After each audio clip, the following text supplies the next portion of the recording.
और शुरुआत करूंगी मोहम्मद अली शाह आप ही के साथ, क्योंकि मुझे यह जरूर बताना होगा कि जब हम वर्ल्ड जीडीपी की बात करते हैं तो G20 की ताकत ऐसे है कि दुनिया की 80% जीडीपी इन्हीं देशों से मिलकर बनती है। दुनिया की 60% आबादी इन्हीं देशों के पास है। 75% ग्लोबल ट्रेड G20 देशों के कंट्रोल में है और जो दुनिया का कुल प्रोडक्शन है G20 देशों की हिस्सेदारी उसमें 80% है।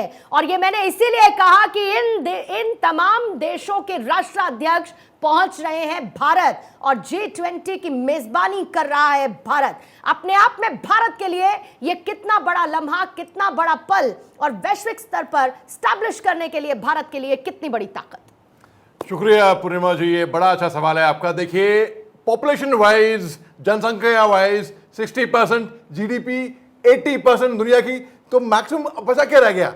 बिल्कुल वहां से अगर पॉपुलेशन वाइज देखें तो बचा कुचा 40%, बचा कुचा जीडीपी वाइज 20%, तो यानी कि मैक्सिमम ऑलमोस्ट इंटायर, एक तरीके से इनफॉर्मली तो कह सकते हैं ऑलमोस्ट इंटायर वर्ल्ड इसको कह सकते हैं।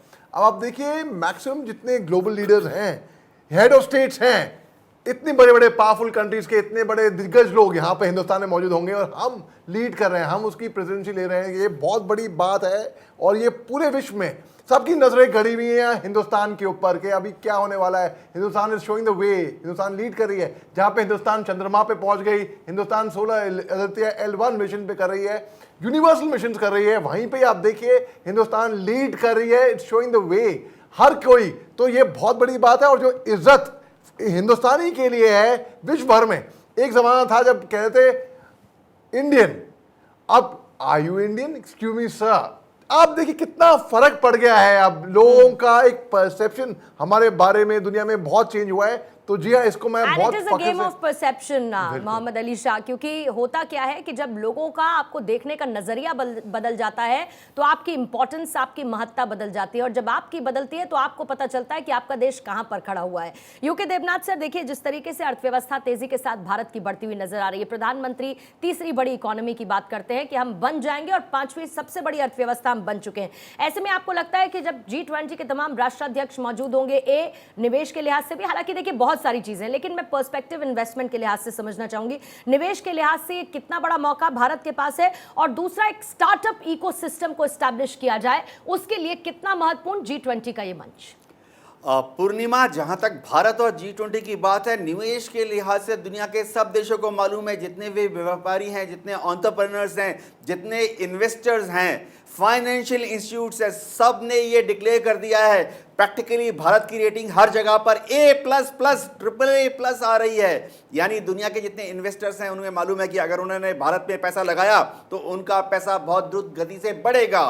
एक और चीज जो हो रही है कि कोविड के बाद थोड़ा ठंडा पड़ गया था विश्व में माहौल, यूक्रेन युद्ध में भी थोड़ी सी अड़चन आई, लेकिन भारत 6%, 7% ग्रोथ रेट से बढ़ता रहा। चीन भी पीछे रह गया, मात्र महज 3%, 4%। एक और चीज मैं बताता हूं, काफी सारे दुनिया के इन्वेस्टर्स, एंटरप्रेन्योर्स और इंडस्ट्रियलिस्ट, फाइनेंशियल्स, एडवाइजर्स, वो अब चीन से भाग रहे हैं। उनको चीन का जो ताना बुना है और चीन में जो ओपेकनेस है, यानी एक अपारदर्शिता चीन की, वो पसंद नहीं आ रहे हैं। जब वो चीन से भारत जा रहे हैं, वो चीन से बाहर निकल रहे हैं, वो कहाँ आ रहे हैं? वो हिंदुस्तान में आ रहे हैं, क्योंकि उन्होंने देखा कि भारत में जब वो इन्वेस्टमेंट करते हैं तो एक ओपन ट्रांसपेरेंसी है। भारत में हमारे यहाँ पर कोर्ट केसेस इतने कम हैं और सबसे बड़ी बात है, अगर कोई यहाँ पे इन्वेस्टमेंट करता है तो उसको पूरा जस्टिस मिलता है। अभी भी जो ट्रेड प्रतिनिधि आ रहे हैं G20 के पृष्ठभूमि में, ये जो विदेश से ट्रेड प्रतिनिधि आ रहे हैं, उनके व्यापारी भारत में आ रहे हैं, उनको हवाई जहाज में बिठा बिठा के भारत के अलग अलग कॉर्नर्स में ले जाया जा रहा है, जहाँ पे कि हमने इकोनॉमिक जोन्स बनाए हुए हैं, इंडस्ट्रियल कॉरिडोर्स बनाए हुए हैं, हम डिफेंस के लिए बहुत बड़ा इंफ्रास्ट्रक्चर तैयार कर रहे हैं। इन सब विदेशी ट्रेड प्रतिनिधियों को कुल और मिलाकर हम इंडस्ट्रियल्स को उनके वहां लिए ले जा रहे हैं। एनवायरमेंट उनके लिए हम मुफीद कर रहे हैं, जिसके जिसके जिसके एज अ रिजल्ट हम इन्वेस्टमेंट एक्सपेक्ट कर सकते हैं कि उनके लिए, क्योंकि बेहतर जगह होगी, बेहतर एनवायरमेंट होगा, तो इन्वेस्टमेंट के लिए भी आएंगे। मैं लौटूंगी सर आप लोगों के पास। साक्षी इस वक्त मुझे दिख रही है, साक्षी के पास चलेंगे। साक्षी, क्योंकि आप पालम एयरपोर्ट पर मौजूद है और आज का दिन इसी तरीके का रहने वाला है, क्योंकि तमाम राष्ट्राध्यक्ष पहुंचेंगे, वो सिलसिला दिन भर जारी रहने वाला है। अभी तक सुबह से आपने क्या क्या देखा, कौन कौन से राष्ट्राध्यक्ष पहुंचे, थोड़ी ही देर बाद कौन कौन पहुंचने वाले हैं, जरा उसकी भी डिटेल्स दीजिएगा। बिल्कुल पूर्णिमा, सबसे पहली चीज तो मैं अपने दर्शकों को ये बताना चाहूंगी कि कहा जाता है कि दिल्ली कभी रुकती नहीं, दिल्ली कभी थमती नहीं और रफ्तार चलती रहती है, लेकिन ये पहली बार होगा जब कोविड लॉकडाउन के बाद अगर मैं बात करूं तो दिल्ली को कभी इस गति के साथ में रेंगते हुए देखा होगा, क्योंकि पूरी तरीके से छावनी में तब्दील कर दिया गया है। हर जगह पर सेना के कमांडोज की तैनाती है, पैरामिलिट्री फोर्सेज की तैनाती है और यहाँ तक कि पेड़ों के बीच में ऊंचे ऊंचे मचान डेवलप किए गए हैं जहां पर फोर्सेज को तैनात किया गया है, जो कि लगातार नजर बनाए हुए हैं हर एक गतिविधि के ऊपर। मीडिया कर्मियों को भी, हमारी कार को भी 10 बार रोका गया है यहां तक पहुंचने के बीच में, और हर जगह पर पासेस की चेकिंग हो रही है, आई कार्ड्स की चेकिंग हो रही है और कुछ क्रूशियल एरियाज है जहां पर जाने की अनुमति बिल्कुल भी नहीं दी गई है, जो कि सीधे तौर पर यह संकेत देता है कि किस तरीके से सिक्योरिटी को बिल्कुल भी नजरअंदाज नहीं किया जा रहा है। एक परिंदा भी पर नहीं मार सकता है बिना परमिशन के, आप ये देखिए। और दूसरी चीज ये कि अभी तक कई सारे राष्ट्रीय अध्यक्ष आ चुके हैं, जिसमें मैं आपको बता दूं कि मॉरिशस के आने वाले यूरोपियन यूनियन के पहुंच चुके हैं। पेड्रो सांचेज फिलहाल नहीं आ रहे हैं स्पेन से, क्योंकि उनको कोविड हुआ है और कोविड पॉजिटिव उनकी रिपोर्ट आई है। लेकिन इस बीच इमैनुअल मैक्रोन का इंतजार किया जा रहा है। आज ऋषि सुनक दोपहर तक करीबन पहुंच जाएंगे। साथ साथ में सबसे महत्वपूर्ण जो अध्यक्ष आ रहे हैं वो है राष्ट्रपति जो बाइडेन, जिनकी सुरक्षा के लिए बिल्कुल हर एक मेहमान बहुत महत्वपूर्ण। साक्षी, और धीमे धीमे करके राष्ट्र अध्यक्षों के पहुंचने का सिलसिला जारी है और इसीलिए महाशक्तियों का महाकुंभ लगने वाला है। द्विपक्षीय बैठकें हम देखेंगे प्रधानमंत्री के साथ, 15 बैठकें प्रधानमंत्री करने वाले हैं। मैं लौटती हूं साक्षी आपके पास, पांडे सर आपसे रिएक्शन लेते हुए, क्योंकि प्रधानमंत्री की तरफ से एक आर्टिकल छपा है जिसमें वो कहते हैं कि G20 को दुनिया के अंतिम छोर तक लेकर जाना है। इससे पहले पीटीआई को उनकी तरफ से एक इंटरव्यू दिया गया जिसमें उन्होंने 2047 का जिक्र किया, जिसमें उन्होंने ये भी कहा कि अभी की फिलहाल जो स्थितियां हैं उससे हम वो डेवलप्ड नेशन जिसका वो विजन की बात करते हैं वहां तक हम पहुंच पाएंगे। प्रधानमंत्री का ये थॉट प्रोसेस, ये विजन और प्रधानमंत्री की पावर पॉइंट प्रेजेंटेशन इस वक्त पूरी दुनिया के सामने। जी बिल्कुल आपने सही कहा, क्योंकि प्रधानमंत्री जो ब्रिटिश के हैं सुनाक साहब, उन्होंने भी चर्चा किया कि अगर कोई सही स्थान है इसमें विश्व में, पूरे विश्व की तरक्की के लिए, तो विकास के लिए वो है भारत।